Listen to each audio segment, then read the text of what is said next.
Hey guys, I'm Eric with American Trucks. Today I'm going to give you my review and installation of our 12.1-inch touchscreen multimedia station for all 2015 to 2020 Ford F-150s without the B&O sound system. As you can see, this system not only provides a really large, crisp screen, it's packed full of features that, depending on what trim level you have in your current truck, could represent a big leap forward in technology inside your cabin. Now I'm also going to show you some of the best features that I like about this unit and, of course, show you how to get it installed. So in talking about this product, let's start off with the obvious, that big 12.1-inch screen. Now even the largest screen that Ford currently offers for this generation F-150, this screen is going to be about 50% larger than any of those screens. So that's going to give you a lot more real estate in here for things like your backup camera, or if your truck is equipped with a 360-degree view camera, you can be able to see that, as well as the backup sensor readings and the display for that. Now, if you're looking for a system that provides a robust navigation system, this is a good option. It doesn't rely on any streamed data or a connection to your phone for external network data to feed its map. It has a built-in extensive map system that covers the US, Mexico, and Canada. And not only that, you get 3 years of free updates to the map database when you buy this unit. Sometimes it can be a bit tricky using your phone for both navigation and talking in phone calls, using hands-free setup, of course. Both functions on your phone, they can interrupt each other. This way you have dedicated navigation, so you can be talking, and when you come up on a crucial turn or some other waypoint in your trip, that's not going to get interrupted by your phone call. Some of the other nice features about this unit is you do have 2 USB connections right here. You can connect to the system using Apple CarPlay, Bluetooth connection, as well as stream media like audio, video, and other services. And with these included plugs, you can plug in an external DVR for recording video as well if you have external cameras that you want to record. And of course, all these features come in a package that's crafted from premium materials that has an OE factory look to it that plugs in very cleanly to your dashboard. It's also backed by a 2-year manufacturer's warranty. And as for the price, this unit comes in right around $2,200, guys. I understand that's a considerable investment, but that's something you're going to have to weigh. If you're coming from a truck that has the much smaller 4-inch sync screen from Ford, this obviously is going to be a massive leap forward and really going to dress up the dashboard appearance of your truck. And it's going to give you appearance of a much higher trim level. And even if you do have a higher trim level truck like a Lariat or a King Ranch, this screen is going to be bigger than anything available from the factory in those trim levels. And something else worth noting, considering the investment you would make in this unit, is that this is the version 1 that we're reviewing today. So it is not compatible with the B&O sound system. For that, you would make sure you order the version 2 of this unit. That will be compatible with that sound system, and the system is not compatible with Android Auto. Okay guys, now as far as the installation goes, I'm giving this a very solid 1 out of 3 wrenches on our difficulty meter. Considering the amount of wiring that you have to plug in and make sure everything fits nice and tight, this could almost be 2 wrenches, but we're still giving it a very solid 1 out of 3, and you should be able to get this installation done in about an hour. All right guys, so let's go ahead with the installation and I'll tell you about the tools you're going to need. Okay, the tools we're going to use for this installation are an electric impact wrench, a 3/8 to 1/4 inch socket adapter, a 7mm deep well socket, a trim removal tool, and a pair of flathead screwdrivers. Okay guys, now I'm going to take you inside the truck and I'm going to show you how to remove your stock unit. All right guys, and before we get into this, I just want to mention, make sure you disconnect the positive terminal on your battery so you don't have any electricity going on back here, just for safety. Now the first step is we're going to remove this rubberized mat up here. Get a handy pry tool. Makes it real easy to get in there like that. And that's going to expose 2 7mm bolts up here that we're going to remove, and that'll allow us to pop out this plastic tray. All right, if you can fit your tool in there, I'm going to use an electric wrench here, and we're just going to back these out.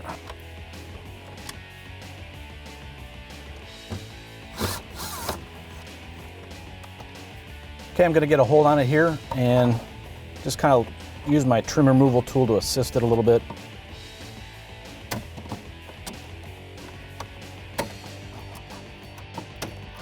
And it just pops right out. Okay, so we got the plastic tray out. You've got 2 more 7mm bolts we're going to remove up here, and that should allow us to just pop this whole radio head unit out, as it should only have some retaining clips down below. And I like to keep my fingers on the bolt there. If this falls behind the dashboard, you might never find it. Okay, with those screws removed, you should just be able to pop this out. Don't want to pull on it too hard, don't want to break anything, but it's just a series of retaining clips down here holding this in place. And we're just going to walk it down, pop them out. As you can see, these here are what's holding it in. All right, now as you can see, guys, we have 4 wiring harnesses we're going to disconnect here. We're going to start out with this one right here. And for this little clip, I like to use a flathead screwdriver, get it underneath the little lock tab and pull up on it. It'll get started for you. This other one you should be able to pinch like this.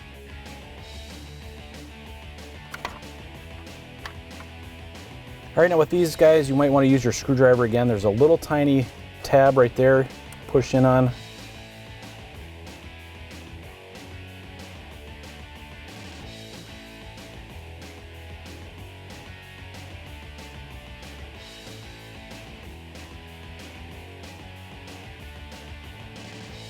Okay, we got all our wiring harnesses disconnected, so you can just pull it away and set it aside. And while we're on this wide angle here, I want to show you guys we're going to have more 7mm bolts. There's going to be 3 on this side and 3 on that side that are holding in this screen. And then we have 2 more down here on each side that are holding in our DVD CD player.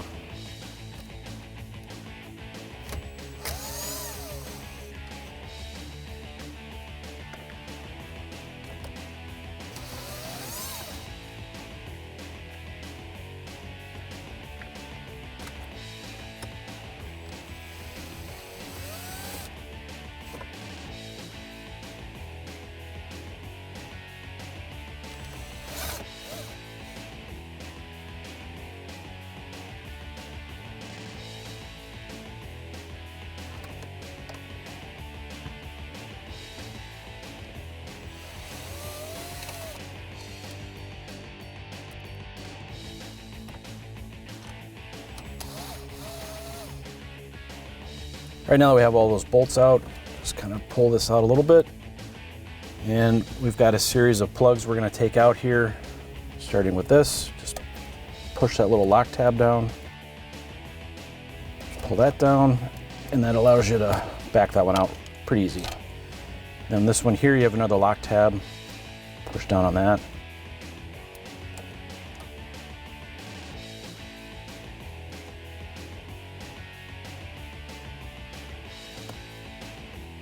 Okay, now the unit's free, we can take it away. All right, now as you can see, we got 2 more 7mm bolts on each side. We're gonna take those out, then we should be able to pull this CD unit out and then unplug a couple of harnesses in the back.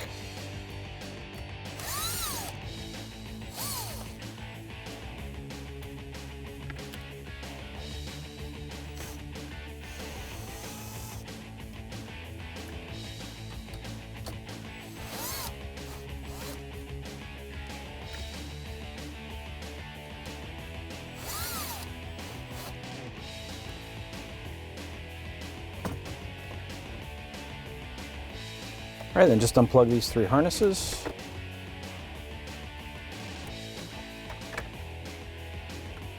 And that comes away. All right, that pretty much wraps up our uninstall, guys. Just remember, everything we unplug, we're gonna wanna plug back in. We're gonna go over to the table and I'm gonna show you a side-by-side comparison of what the Navos unit looks like compared to our stock equipment. And I'm also gonna show you all the wiring harnesses and other accessories that come with your Navos unit. Okay guys, now we have our stock unit out of the truck. I want to put it up here on the table and do a side-by-side comparison with our 12-inch multimedia station. Now obviously, the thing that really jumps out as soon as you look at this is this big, beautiful screen. You're getting a screen area that's about twice the largest screen that Ford offers in this model year. The other thing that's really nice is this OE grade factory housing that is going to clean up the front appearance and reduce the amount of clutter that you get from the stock unit. As you can see, our station has the radio controls down at the bottom as well as 2 USB ports. Now, another thing I really like about this multimedia station is that it really has a factory OE look to it. Now clearly one of the big selling points for this unit is that you want to upgrade, get that large screen and give your truck, regardless of what trim level you own, you want to give your truck a top of the line appearance. A bigger screen than you're going to see in any other truck. Now something I really think is neat about this design and well thought out is that there's a microphone built right into it. that's for your push-to-talk feature if you want to make a call or do some hands-free activities using the steering wheel controls with your truck, which will still be compatible with this unit. So I think that's really well thought out. And some of the other things that just kind of go into the depth of detail and design is that the kit even includes trim removal tools. It's kind of a nice little bonus. And the retaining clips that hold this face unit in do not have to be transitioned over from your factory unit. It's kind of a nice little feature. Not a big deal, but it just goes to show they're really putting a lot of thought into the execution of their design. And also integrated into this aftermarket housing is you do have your passenger airbag warning light as well as seatbelt warning lights. It kind of adds to that OE factory look. And it also cleans it up. All these climate controls are now gone. That's going to be integrated into the touchscreen feature. We'll show that to you after we get it installed in the truck. All right, guys, before we really get into the install inside the truck, there's a few things we're going to do out here on the table to give you guys a better view of it. First off, we're going to take the switches up here out of our stock faceplate and transfer them over to here. And to take these out, you just pinch on the side here and push them out through the front.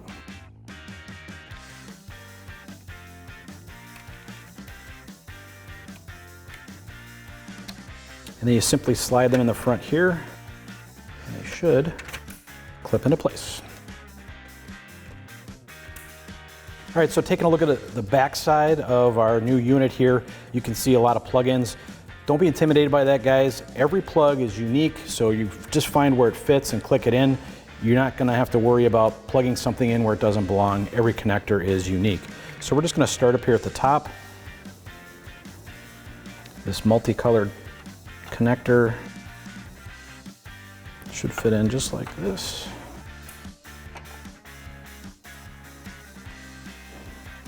Even though these two plugs right here look the same, they are different, so you know exactly where they click in. This little white connector right here, you take this box that comes in your kit, it's called an agreement box, clicks right into place here. Now these three plugs here are going to connect to the truck, so we'll get to that on the inside. This white connector right here is for the microphone connection to the back of our faceplate. We're not going to connect that in right now, we'll do that in the truck as well. Now two other things we can do out here on the table. Now these two cables are for using your USB connections that are on the front of the faceplate. This one is plastic here. You just connect this one over here.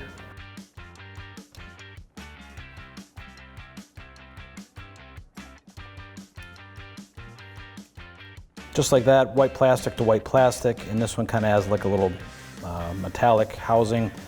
That's how you know where to plug in there.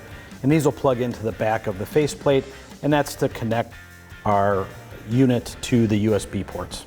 And the last thing I'm going to plug in on the table right here, guys, is our GPS antenna. This is the antenna that's included in the kit. It has an adhesive backing, and it's also magnetic.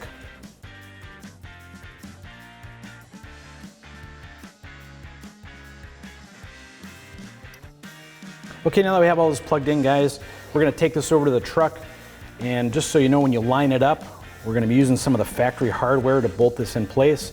And the other way to know that you have this oriented correctly is just pay attention. These two guide pins right here, they'll fit into holes on the mounting bracket that's inside the truck. That way you know we got everything lined up just right. All right, guys, we've transferred the unit from our table display here, and I put here in the center console of the truck. There is one more plug that I noticed that we forgot to plug in on the table. I'm just going to show you that right now. It's this little white one, and it needs to go into this plug right here. And from here out, it's simple plug and play, just finding the right connector that pairs up.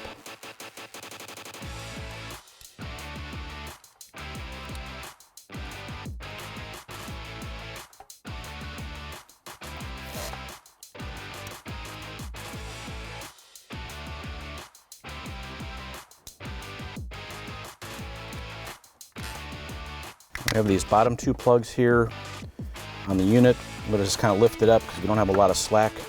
And you want to make sure that these two cords, these black thicker cable like cords, are going to come down through the bottom. And also, as we lift this into place, you want this white cord to be available on your left-hand side. This is going to plug into the bezel that clicks in over top of the screen. And we also have our radio antenna cable. Find the matching black connector. Clip that one in. And getting these final ones in. All right, now we should be ready to lift it into place. Like I said, keep these black cables here kind of down. We're going to feed them underneath the screen as we lift it into place, and keep this one available on the left-hand side. Using these guide pins, they're going to go into these holes right here.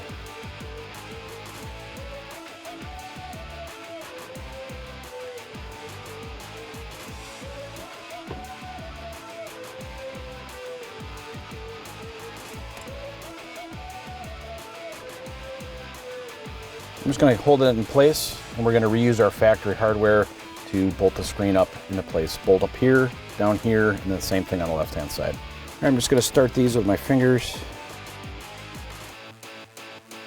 It's a little tight in there. Got my socket out, just going to kind of hand tighten that for now. Get the other one started on the other side.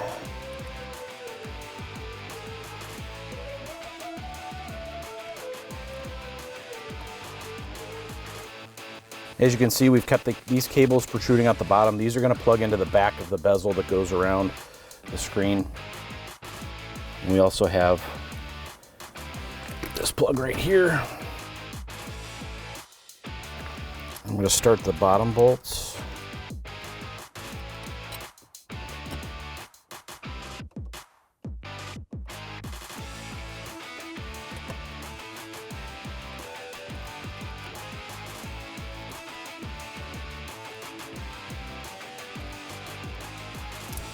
And I'm just going to finish it up here with our electric tool.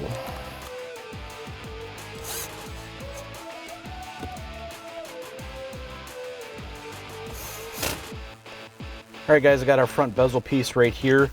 This is going to add in our knobs for radio controls and USB ports down below. So flipping it onto its front here, these plugs, simple white to white and black to black.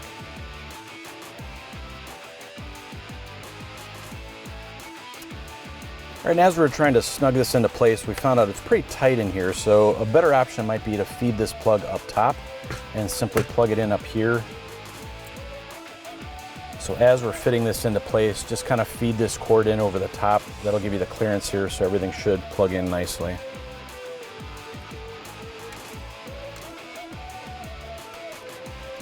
All right, and don't forget we have these connectors up here for the switches, for traction control, hazard lights, and the auto stop start. You're going to want to feed them through this little hole on the underside, so it doesn't interfere with the bezel clicking into place.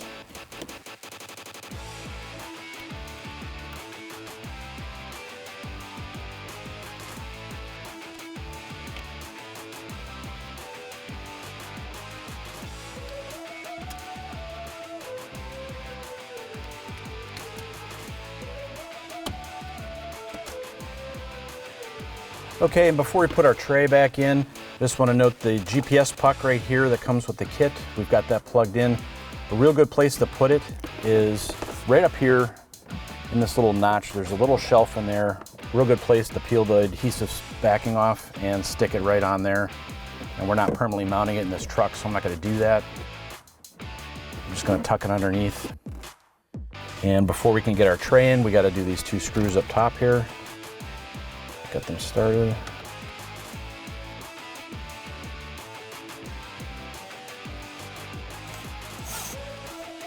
And again, those are 7 millimeters.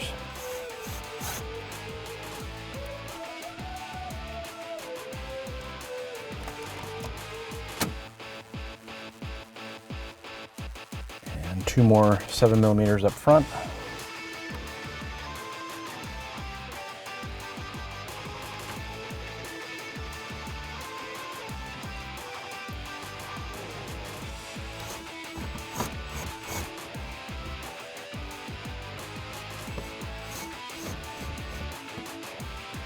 And throw in your rubber mat. That does it for our install, guys. Let's go ahead and fire this up and take a look. All right, guys, as you can see, our system is now booted up, and it kind of brings you to this home screen. There's going to be some things you're going to have to do right off the bat is to set the date and time. But for right now, one thing I want to point out, the first thing I think you should do is scroll across to settings, click settings, and then right here, click system. And then down here, click software version. And then there's this OS and MCU. Now you're gonna tap these 1, 2, 1, 2, 1, 2, like that 3 times. And that brings up a different screen. Down here, you wanna click on configuration settings. Now here it brings in, this is where you're gonna configure the system to the specific truck that you have. Now obviously we have an F-150, that's correct, but under series here, it's listing an XL truck. That's not what we have. So we're gonna wanna change that.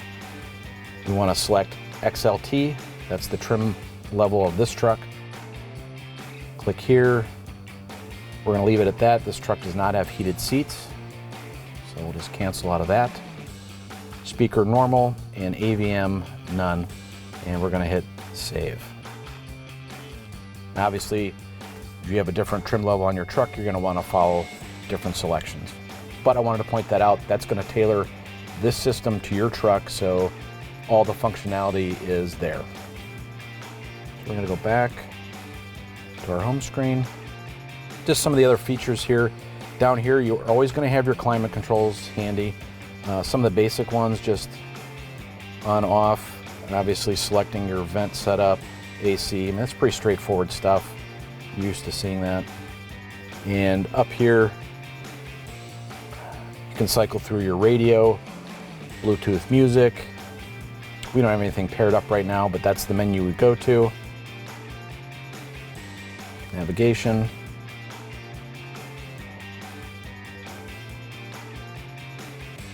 And we have our GPS puck set up, and we're getting a good signal here.